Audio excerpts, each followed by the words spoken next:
العلامات الحمر او الريد فلاجز اللي تخوفني من الشخص اللي معايا. هقول لكم. أنا إسراء عثمان، استشارية علاقات زوجية. اللي عايز يبعت لي استفسارات أو يحجز جلسات يحجز على الانستجرام. يلا بينا.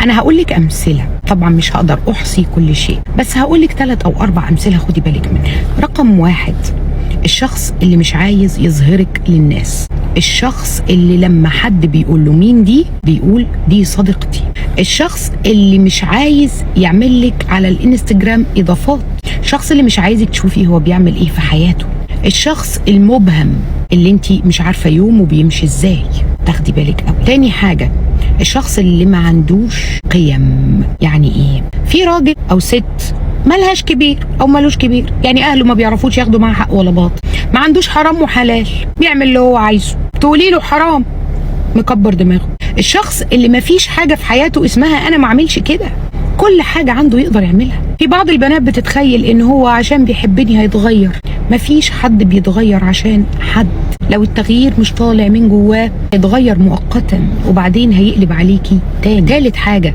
الخيانه، الشخص اللي خانك، الشخص اللي في بنات قبل الجواز بيشوفوا خيانات من الشخص اللي معاهم يقول لك ايه كل الرجاله كده. لا لا لا لا، مش كل الرجاله كده. واقول لك على حاجه، لو كل الرجاله كده انت مش عايزه واحد منهم، اقعدي كده في بيتك معززه مكرمه وانت جعانه مش لاقيه تاكلي، لا خلاص انا قاعده لحد ما الاقي الراجل اللي يصوني. وجع القلب يا جماعه، وبالذات لو انت بعد الجواز وعندك اولاد ومش عارفه حتى انك تقولي اي. صدقيني انت مش متخيله عدد البنات اللي بيجولي وعايزين يصلحوا علاقات من هذا النوع، وبتبقى يا عيني عايزه تصلح شخص اوريدي بقاله كده 300 سنه عن طريقها هي، لان هو حتى مش راضي يعترف ان عنده مشكله ويروح يتعالج او يروح يحسن من نفسه. انت متخيله المأساة عامله ازاي؟ رابع حاجه، الشخص اللي كل اللي بيهتم فيه في الحياه كلام الناس ومظاهره ولبسه وبخيل عليكي، انت اخر اهتماماته، ضمنك ما عندوش احساس بان المفروض تكون العلاقه هات وخد،